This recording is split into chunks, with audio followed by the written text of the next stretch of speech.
but like they all stink. Yeah. And now that they're getting better, we're seeing him like when his play coheses, it's just boom, huge and explosive, and he does super good. And he looks like he took a game off forward when he was in town. Did he? Yeah. And forward's like ridiculously good. Yeah. And when you watch that one game, you're like, Thorax is playing like a super top tier player. I am not joking. This looks ridiculous. Who is this guy? Yeah. Hidden boss. And then game 3 rolls around and you go, oh.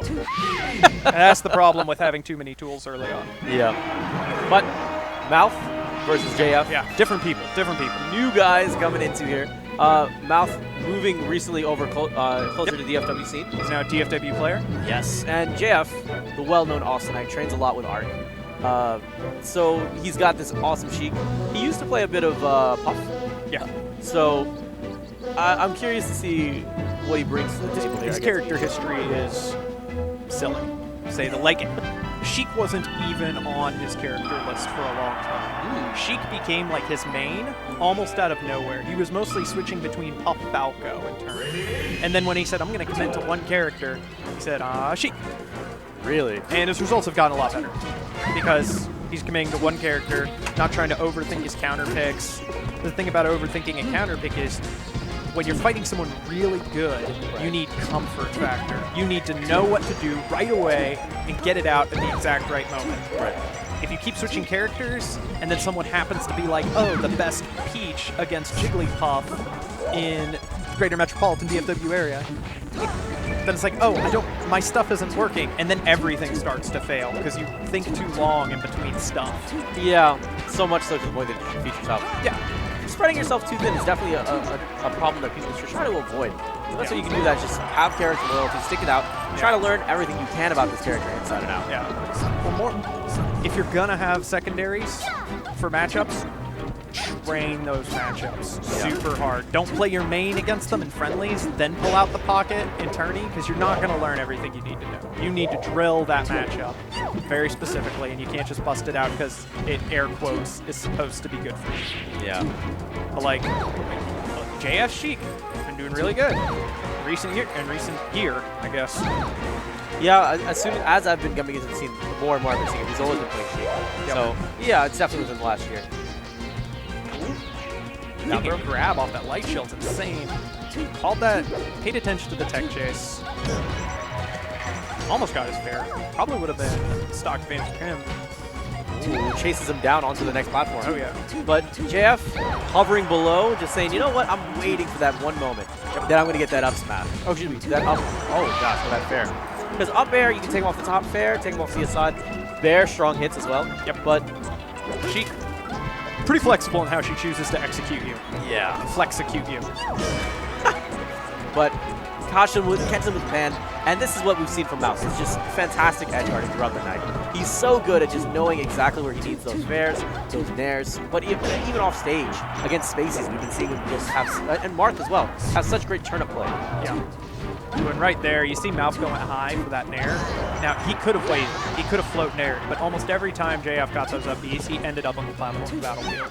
So, like, I don't even think, like, JF could have made it there. I don't think it was a mix-up. I think Mouf just kind of assumed it was going to happen because it happened every other time. And that spacing's a little wonky. So, that's kind of why he dropped that 1-0. Took some damage for it. Hey, Mouf's just in a really bad spot. Yeah, I mean, he has his back to the wall. Percentage is only climbing. Yeah. And Sheik wants you to come towards her. Yeah. I mean, it's just rocking a hard place. And this is, in this matchup, is remarkably hard for either character to come back on the other. They have this nasty habit of trading with each other for one thing. But also once, ooh. Hey, that's how it starts. this is Caught him holding down. He was just trying to fastball to the level, maybe get a shield out, maybe get a down smash. Life doesn't always give you what you want.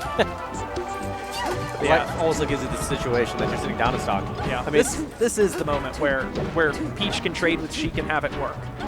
A lot of her lower percent moves are more likely to send you into tumble, which means if she trades at those low percents, odds are she might get her tech chase and you won't. So it can be more advantageous for the early percent trades, but like Mouf, if he gets even a little more percent on him, it's going to be super hard to make this comeback. He's going to need like really... All right. Okay.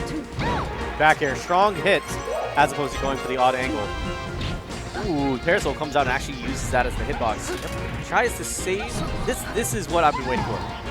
Back air, drops down immediately. Because there's so little recovery, you can just go straight to your next guess. Whatever you think someone's going to do. If they're shielding, grab. If they're going to actually try to move or do something else, there's the force back. Yeah. Something you'll probably notice right now is JF is drifting his hits a lot more now because he doesn't need combos. The basic rule is if you're going to try and combo someone, hold forward after you hit them because that's where they're going to go. Yeah, they're going to try to away from you, so you got to go. Yeah. But since he's looking for his KO hit, oh, he's holding it. He's holding the Sheik. Or the Zelda. Oh, that's it. Oh, gosh. there we go. JF squeaks it by. Yeah, at that point, it's just, Sheik is just like mash Nair. Mash any hitbox, because even if each Nair trades, dead. Even if it's a soft hit, like soft hit versus hard hit, still flies too far away. Yeah. Eventually, she'll die. That makes sense. But out the gate, and this comes down to goals, right? And Sheik is content. I'll stay, further out your range. I'll grab these needles. I'm all right with that. Yep. I'll get these extra percentage on you, build that up, and I'll catch you whenever you're trying to grab the turnip. But there it is. This is what we're seeing, is the snakes again. Just hold onto the side as much as you can, because JF's content to just get one of those fairs, and here we go. Yeah. And just keep it moving. One of the things about this matchup is like when Sheik is out on the outside, and she knows that, like, one of Peach's strongest tools against a jumper is kind of getting under you with dash attack. Right. She's got low aerial mobility, but if she's already in her zone, then she can kind of do the double jump. She can turn with needles. She can bear nair fair, whatever on landing. So once she gets the zoning game going, Peach is just kind of bulldozing in, like, but then she goes, oh, do I want to play out a little more? Eats one needle. Do I want to play in a little more? Eats a fair. Do I dash attack now because he's going to fair and I want to get under it? Yeah. Get the double jump, needle on the back of your head, grab, down throw forward air. It's just like this insane little circle where the Peach has to work really hard just to get in and get her one thing. But on this level, without platforms kind of gumming up the works, you get dash attack, you just start following Sheik around. Okay. And then Sheik hates being above B. That's why we're on FB, so she can't refresh jumps with platforms and get away from B. Oh, they're jabbed and down smash. Oh, the other reason for recovery. A platform to recover to, Sheik becomes a lot easier to edge guard. Yeah. Since this isn't a matchup where she gets a chain grab, Peach doesn't care. That's FB. Jab. Excellent. Yep. Catching down tilt, drop down fair. He tried to see if he could cover the ground there. That's why he saw that down tilt coming out. But these are the traits that you're talking about.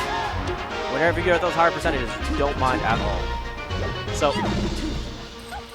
it's yet again the same game that we were talking about earlier. That vicious cycle.